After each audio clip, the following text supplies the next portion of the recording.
नमस्कार बच्चों। आज हम करेंगे बसंत बुक में से कविता जिसका नाम है एक तिनका। तो चलिए कविता को शुरू करते हैं और उसके भावार्थ को भी जान लेते हैं। मैं घमंडों में भरा हुआ एक दिन जब था मुंडेरे पर खड़ा, अचानक दूर से उड़ता हुआ एक तिनका आंख मेरी में पड़ा। तो कवि क्या कह रहा है कि जब एक दिन मैं अपने घर के मुंडेरे पर खड़ा था, तब मैं घमंडों से भरा हुआ था और ये सोच रहा था कि मैं सबसे ऊंचा हूँ, मैं सबसे अच्छा हूँ। कवि जब अपने घर के मुंडेरे पर खड़ा था, वह घमंड में सोच रहा था कि मैं सबसे ऊंचा हूँ। तभी अचानक दूर से उड़ता हुआ एक तिनका आंख मेरी में पड़ा। तभी हवा चलने के कारण दूर से उड़ता हुआ एक तिनका आया और मेरी आंख में पड़ गया। एक छोटा सा तिनका उड़कर दूर से आया और मेरी आंख में पड़ गया। मैं झिझक उठा हुआ बेचैन सा, लाल होकर आंख भी दुखने लगी। मुठ देने लोग कपड़े की लगे, ऐंठ बेचारी दबे पांवों भगी। तो कवि क्या कह रहा है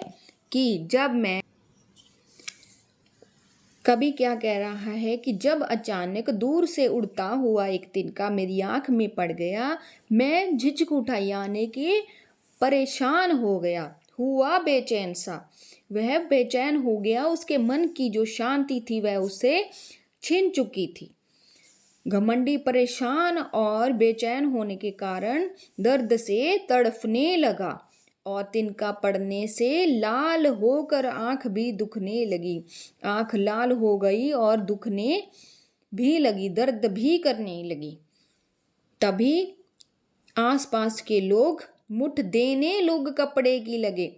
आसपास के लोग उसकी आंख को कपड़े से भाफ देने लगे ताकि तिनका उसकी आंख से निकल जाए, और इसके अलावा भी वह काफ़ी कोशिश करने लगे और भी कोशिश करने लगे कि तिनका उसकी आंख से निकल जाए। और क्या हुआ, ऐंठ बेचारी दबे पांव भगी। तब घमंडी को दर्द में यह भी नहीं पता चला कि उसका घमंड कब चूर चूर हो गया और उससे दूर चला गया। घमंडी परेशान हो गया और बेचैन हो गया, उसकी आंख दर्द करने लगी और लाल भी हो गई। वह दर्द से तड़फने लगा और लोग उसकी मदद करने लगे।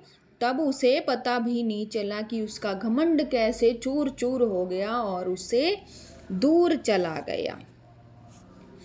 जब किसी डब से निकल तिनका गया, तब समझने यूं मुझे ताने दिए, ऐठ ता तू किस लिए इतना रहा, एक तिनका है बहुत तेरे लिए। जब उसका घमंड चूर चूर हो गया, तब घमंडी सोचने लगा कि जब लोगों की कोशिश करने पर उसकी आंख में से तिनका निकल गया और उसके मन को शांति मिली, तब उसकी समझ ने उसे ताने दिए। तब समझ ने यूं ताने दिए, उसकी समझ ने उसे परेशान करना शुरू कर दिया, उसे ताने देने शुरू कर दिए कि ऐठ ता तू किस लिए इतना रहा, भी तुम्हें किस बात का इतना घमंड है, तू किस बात का इतना घमंड करता है कि तू सबसे अच्छा है, सबसे ऊंचा है।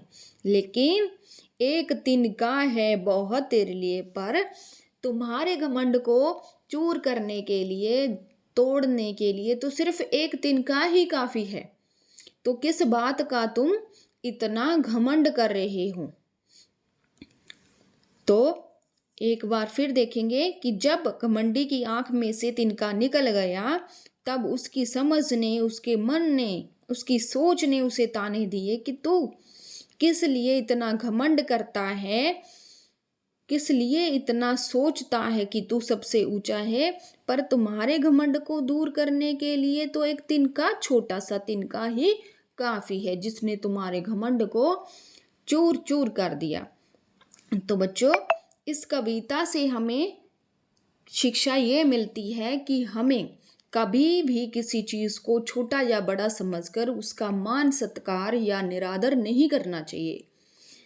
हमें सभी का समान भाव से आदर सम्मान करना चाहिए, सभी का आदर करना चाहिए, कभी भी घमंड नहीं करना चाहिए। हमें बच्चों कभी भी घमंड नहीं करना चाहिए।